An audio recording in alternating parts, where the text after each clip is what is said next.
Halo Black Pals, balik lagi bareng gue Yogi Richard di acara Drive It Review bareng blackexperience.com juga. Kali ini gue akan ngebahas mobil crossover. Emang lagi ini banget ya, lagi hits banget mobil-mobil crossover. Kalau mau tahu, simak terus video berikut. Nanti akan gue jelasin secara detail apa aja kelebihan dari Mitsubishi ini.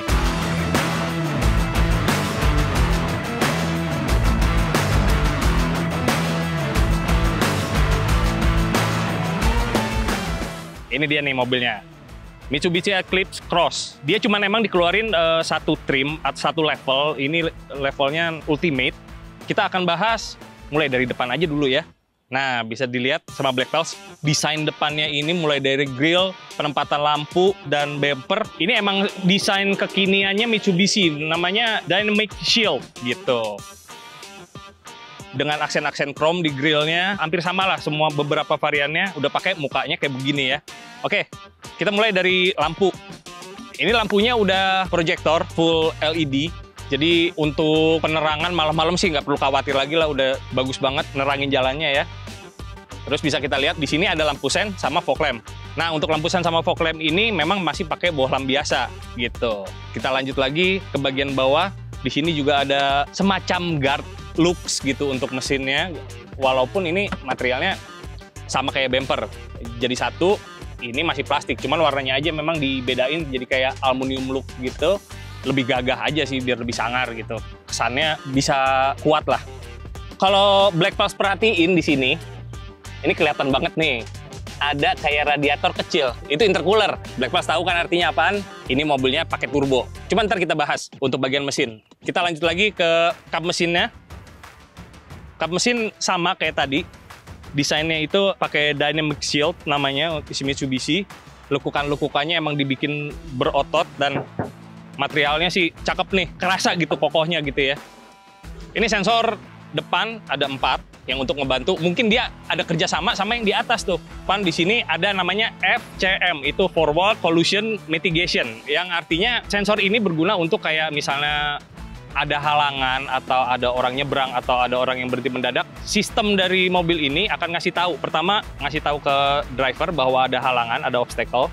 Kedua, kalau misalnya masih belum ngerem juga si drivernya, mobil ini akan ngerem sendiri. Nah, kan jadi super aman lah menurut gue, apalagi untuk jalan di Jakarta yang serba nggak ketebak ya. Dan di Indonesia sih pastinya. Lanjut ke bagian atas ya. Ini hampir full. Bagian atas dari Mitsubishi Eclipse Cross ini kaca loh. Jadi yang depan ini sunroof bisa kebuka, yang belakang juga kaca, cuman nggak bisa kebuka, tapi di dalam ada covernya aja lah. Jadi penumpang di belakang itu akan berasa lebih lega, bisa kelihatan gitu di atasnya. Dan mundur lagi kita ngelihat ada shark fin sedikit, mungkin buat antena atau ya fungsinya sih lebih cenderung buat antena aja ya. Dan di sini ada roof rack juga, yang gue suka ini tuh kayak menyatu gitu sama bodinya, kesannya tuh kokoh banget karena ya itu tadi nggak cuman beberapa spot doang duduknya, ini jadi kayak full gitu duduknya si roof railnya ini. Nah, untuk si Eclipse Cross ini dia karena ya tadi levelnya cuma satu, trimnya cuma satu, jadi peleknya juga pakai ini aja. Ini peleknya 18 inch dengan ban 225, profilnya 55. Suspensi depannya pakai MacPherson strut yang udah common banget di sini. Belakang juga sama. Ini udah disc brake ventilated untuk yang depan, kalau yang belakang masih solid. Trimnya kalau dari samping memang ciri khas SUV banget ya, karena di sini dibikin sedikit berwarna hitam. Terusnya untuk side skirtnya juga dibikin warna hitam gitu ya, emang ciri khasnya SUV kayak begitu ya. Oke, karena ini cross, jadi perpaduan 2 DNA lah. Bisa kita lihat untuk list-listnya dikasih chrome juga pemanis. Lekukan bodinya juga udah kelihatan berotot gitu ya. Mungkin kalau Black Pals ngelihat dari samping, ini ada yang menarik soal kaca belakang dan lampu-lampunya. Nah, di belakang ini ada spoiler sedikit. Gunanya ya pasti untuk ngebantu downforce mobil ini, karena emang ini mid-size SUV lah bisa dibilang. Dan Mitsubishi ngedesain ini lebih sporty gitu. Jadi emang dikasih spoiler belakang dan ada gunanya juga buat ngumpetin wiper belakang. Oke, Black Pals, bisa kita lihat. Ini ada 2 kaca. Ini kaca belakang dan ini kalau gue bilang sih kaca bagasi gitu. Gunanya berasa sih memang kalau ngelihat dari spion gitu, karena kalau cuma ngandelin yang ini doang terlalu kecil, makanya ditambahin kaca satu lagi. Dan mungkin karena terlalu nekuk, ini landai banget dan ini tegak banget, makanya dibikin terpisah gitu. Sebenarnya lebih cakep kalau dijadiin satu aja gitu ya. Lambang 3 berliannya udah di chrome, di sini juga bisa kelihatan banget Eclipse Cross dengan aksen list chrome sedikit. Turun lagi ke bawah, ada 4 sensor yang buat ngebantu mundur gitu, memperingati kita lah. Ini lampu mundur. Lampu mundurnya di sini reflektor biasa. Ini udah LED juga lampu-lampunya. Di sini lampu sennya dan di sini lampu remnya.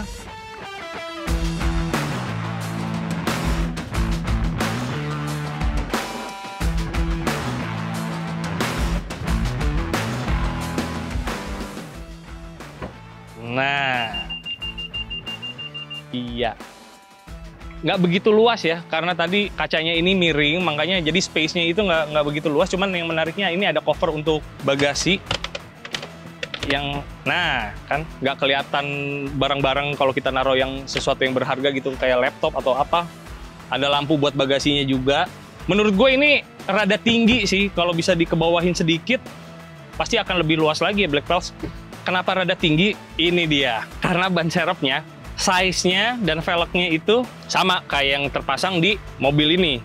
4-4-nya, jadi 5 velgnya itu sama size-nya. Bagusnya ya, jadi kita kalau misalnya diganti ban serep akan match semuanya. Cuman ya kekurangannya size-nya ini makan tempat banget jadinya. Di sini kita bisa lihat juga ada tools-tools untuk emergency, kayak dongkrak sama kunci roda.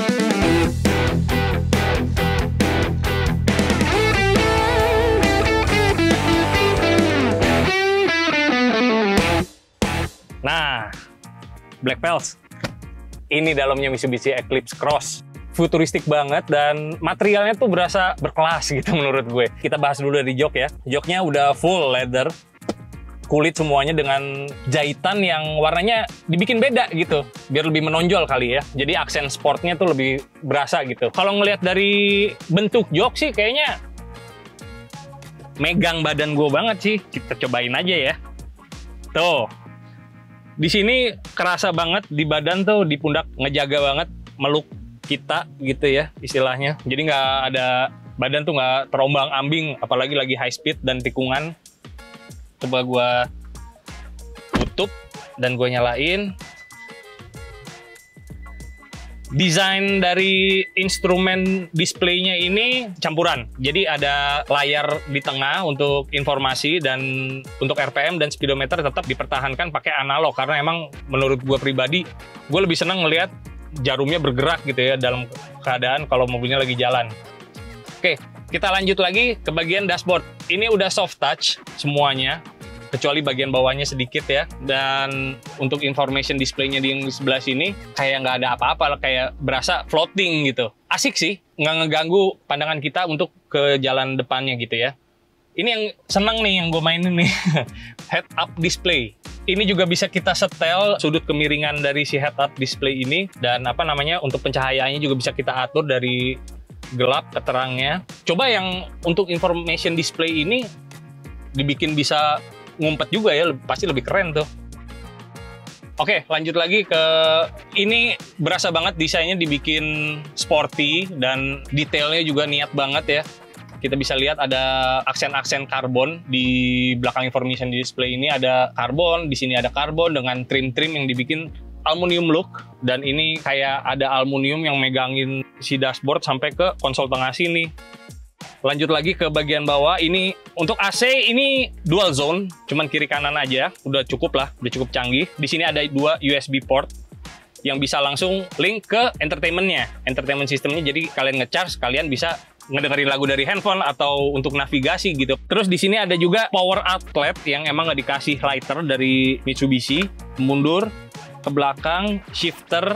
Nah, shifternya matic karena ini transmisinya CVT. Terus ada heater untuk jok sebelah kiri dan sebelah kanan. Gua nggak ngerti kenapa dikasih heater di Indonesia, cuman ya ada lah. Ini sebenarnya information display-nya ini udah touchscreen ya, tapi dikasih lagi mungkin supaya nggak ganggu pandangan atau nggak mindahin tangan terlalu jauh gitu. Di bawah sini udah ada touchpad yang bisa ngatur juga Untuk rem tangannya sendiri udah elektrik, udah ada auto hold juga. Jadi kalau misalnya lagi macet-macetan, pencet auto hold, kita nggak usah nginjek rem terus-terusan, tinggal gas aja.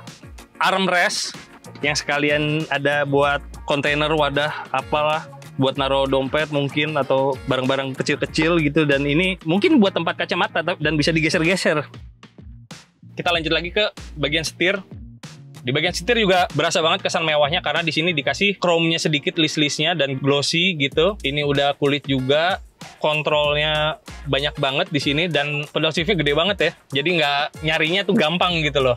Oke, Black Pals, sekarang gue akan ngebahas dari fungsi-fungsi tombol-tombol ini karena emang banyak banget gitu ya. Gue peringkas saja. Untuk sebelah kirinya ini untuk entertainment, untuk telepon juga bisa, untuk volume dari audio bisa digede-kecilin sini, dipercepat ke lagu yang berikutnya bisa dikontrol dari sini. Dan yang sebelah sini untuk yang tadi gue mention udah adaptif cruise control, jadi bisa nyetel sendiri. Nah ini kita bisa setel segala macamnya itu dari setir aja ya, sangat-sangat simpel dan sangat gampang gitu, pakai jempol aja nyampe. Terus di sebelah sini yang tadi gue bilang juga, ini ada kontrol untuk head up display-nya.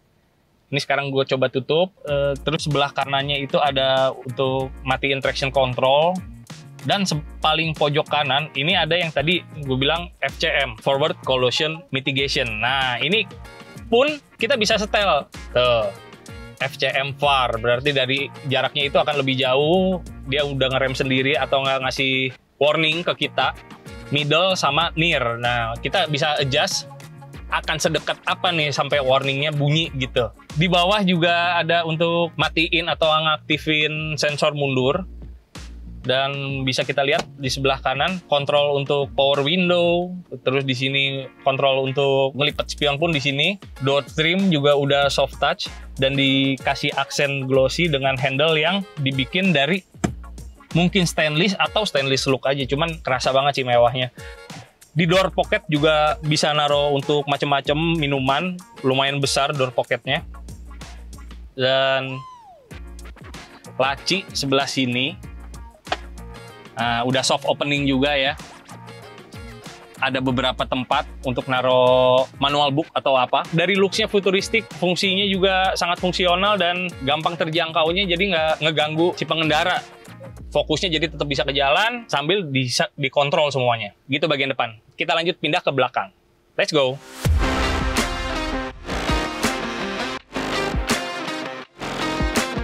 Nah, Black Pals, gue udah ada di jok belakang Mitsubishi Eclipse Cross ini dan kerasa lega sih. Kayak headroom-nya aja gue masih jauh. Walaupun posisi duduk gue nggak begitu rebah ke belakang atau begitu tegak. Pas lah untuk orang setinggi gue gitu ya. Karena untuk jok depannya sendiri tadi gue udah setel dengan posisi gue dan ini gue di sini masih tetap ngerasa nyaman walaupun kaki atau paha rada sedikit ngegantung, cuman nggak masalah lah. Cuman di belakang mungkin kekurangannya karena di sini nggak ada output atau keluaran AC, jadi kita cuman ngandelin emang AC itu dari depan dan kelihatan berasa sepi lah di belakang ini karena cuman dikasih juga power outlet. Sebenarnya sih bisa buat ngecharge atau apa kalau ada adaptornya, tapi ya minimalis menurut gue untuk bagian belakangnya. Terus lanjut ke jok belakang. Udah disiapin juga dengan Isofix, jadi untuk bawa-bawa bayi gitu. Nah, colokan-colokannya tuh udah disiapin semua, aman banget. Dan ini yang gue suka sih, buckle atau untuk seat belt semuanya tuh ngumpet jadi di bawah jok gitu. Jadi nggak ngeganggu, ada penumpangnya bertiga di belakang, jadi nggak kedudukan gitu dan ngeganggu duduknya. Kita lanjut lagi, ini untuk armrest belakang disediain juga cup holder 2. Materialnya sama kayak depan sih, kulit juga. Dan berasa mewah juga ya. Gitu.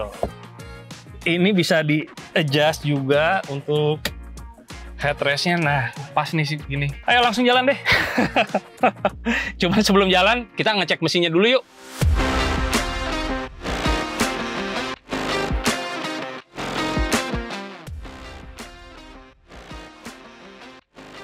Oke, Black Pals. Yuk, kita ngelongok mesinnya yuk. Mesinnya untuk kelas SUV, aduh berat banget.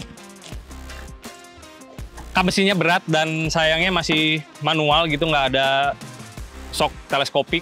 Kita lanjut ke bagian mesin. Ini mesin 4 silinder bensin. cuman 1500 cc, cuman ditambahin turbo. Jadi HP-nya itu walaupun dari 1500 ini bisa dapat horsepower tuh kurang lebih 148 horsepower, dan torsinya yang gokil bisa 250 Nm gitu. Untuk mesin segini sih cukup tinggi lah. Apalagi dengan sistem fuel delivery yang udah canggih, ini udah direct injection turbo, dan untuk nyalurin tenaga dari mesin tadi dipakai gearbox CVT. Gue punya pengalaman kurang menarik sama gearbox CVT, cuman gue penasaran pengen nyobain ini. Ntar kita akan tes bareng. Yang menarik juga di sini ada strut bar untuk nambah kerigitan dari suspensi depan, untuk memperkuat dari yang kanan ke yang kiri, dan di sini dipasangin juga di tengah gitu. Jadi benar-benar ditambahin rigidnya. Untuk mesin sebaiknya sih kita cobain langsung kali ya. Kita gas.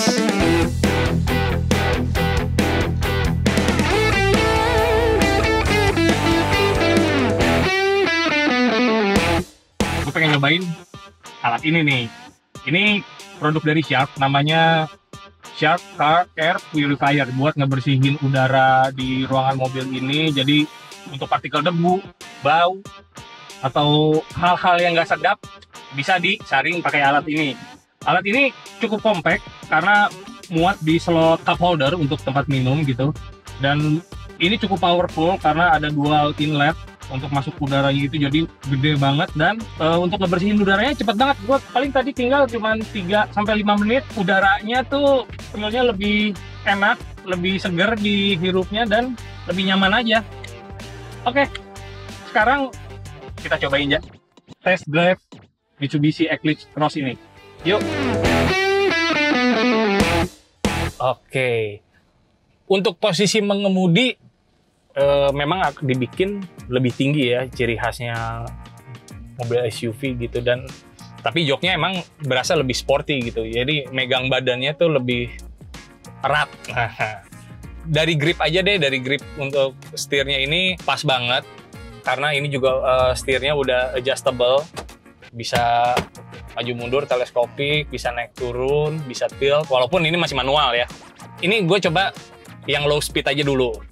Gearboxnya berasa, malah nggak berasa sih, seharusnya gue bilang nggak ada rasanya, smooth banget ya CVT-nya. Mesin 1500 sih juga lumayan powerful, di RPM bawah mulai dari 1500 tuh udah berasa boostnya, boost turbonya, karena emang mobil ini dibantu dengan turbo. Untuk jok enak banget, posisinya nggak terlalu tinggi, nggak terlalu rebah. Spion juga bisa kelihatan jelas, walaupun mungkin sebelah sana sedikit rada keganggu gitu ya dengan posisi spionnya, karena gue mesti nengok banget, kurang ke depan dikit aja.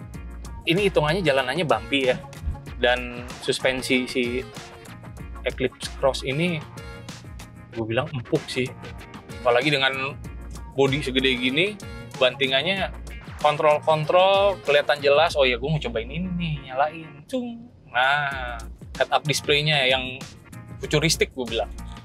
Mungkin ya karena mobilnya gede, jadi masih ada sedikit berasa limbung kalau tikungan-tikungan. Memang nggak terlalu banyak ya, tapi ya masih ada, kerasa lah sedikit. Respon setir juga cukup aja menurut gue, nggak terlalu agresif, nggak terlalu telat juga. Ini untuk sementara memang jalanannya gue cobain jalanan yang nggak banyak trafficnya ya, karena gue mau nyobain feature-feature yang ada di mobil ini. Oke, ini CVT-nya asik sih, karena seperti yang tadi gue mention gitu, gue punya pengalaman buruk, dalam artian berasa mobilnya tuh lebih lemot gitu, tapi ini sih agresif nih. CVT-nya oke nih, braking juga ringan dan pakem, nggak perlu effort. Tadi sempat kedengaran rada spin sedikit bannya pas gue bejek gas abis, rada pelan gitu, gue bejek gas, cit, galak, CVT-nya galak. Ini seperti Black Tails, lihat ya, ini gue buka kaca, AC-nya nolong banget, apalagi dibantu dengan si Sharp ini, jadi udah sih dingin, udaranya bersih, nggak ada bau gitu, jadi semakin nyaman gue nyetirnya. Oke, sayangnya kalau gue bilang sih, untuk mode berkendaranya ini nggak ada option lain-lain, dia udah yang ada aja gitu. Cuman untungnya si transmisinya ini bisa dibikin, nah kita manualin, bisa pakai pedal shift. Jadi gue pengen tahu responnya si gearbox CVT ini segimana cepat. Kita tes.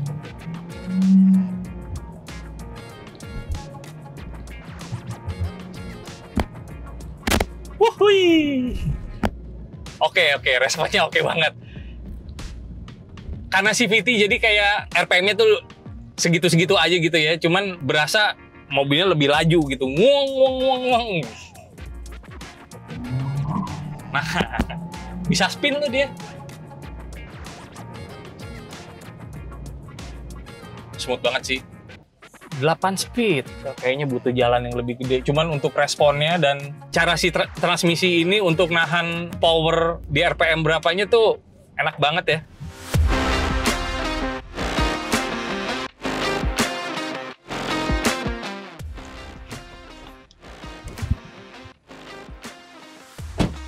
Oke, Black Pals. Tadi gue udah nyobain muter-muter pakai si Eclipse Cross ini. Dan rasanya buat gue sih seru banget ya. Apalagi dengan respons gearboxnya yang sangat-sangat ngebantu karena hitungan cc dari mesin, ini mesinnya tergolong kecil. Cuman powernya ya, karena gearboxnya close ratio, jadi berasa dapat terus gitu. Powernya tuh ada terus gitu. Kalau manual sampai ke 8 speed gitu. Memang untuk mode berkendaranya nggak ada option lain, cuman ini aja gitu. Jadi ya paling kalau mau rada sporty feeling, menurut gue ya pakai pedal shift karena udah disediain di situ gitu kan. Untuk handling sedikit limbung memang pada tikungan-tikungan, apalagi rada kenceng gitu. Cuman respon setirnya sih oke, nggak terlalu agresif, nggak terlalu lamban juga. Kaki-kaki yang pasti nyaman. Audio juga cukup penuh gitu suaranya, kedengerannya. Gue juga suka tadi dari sunroofnya ada depan belakang, jadi dapat feel lega dan luas mobilnya. Terus yang paling gue suka sih tadi head up display-nya ya, karena bisa ngelipet masuk ke dalam kalau nggak kepake kayak gitu, itu futuristik banget sih menurut gue. Black Pals, menurut gue dengan harga mobil ini kurang lebih 485 juta ya. Ada beberapa pro dan kontra ya kalau buat gue sendiri. Kayak misalnya untuk kap mesin sendiri tadi ya manual masih diganjel, belum ada shocknya. Belakang pun gitu belum motorized, masih shock, cuman shock aja. Tapi kelengkapan teknologi yang dimasukin ke mobil ini sih lumayan yahut nih. Apalagi kalau kita udah duduk di dalam, feel-nya itu berasa udah canggih banget nih mobil. Jadi menurut gue harga segitu cukup lah, cukup masuk akal lah ya.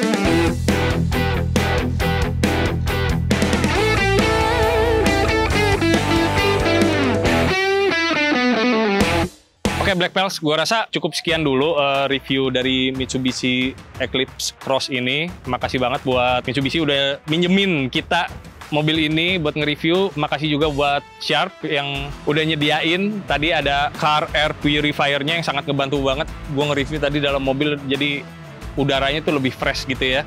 Buat Black Pals, jangan lupa juga buat like, subscribe, terus komen, kasih kita saran, kasih kita masukan, kira-kira ada ide mobil apa lagi yang mau di-review sama kita, boleh aja tulis aja langsung, dicoret-coret. Loncengnya juga jangan lupa dipencet, gitu. Jadi bisa tahu terus update-update apa aja di sekitar dunia modifikasi di Indonesia, hanya di blackexperience.com.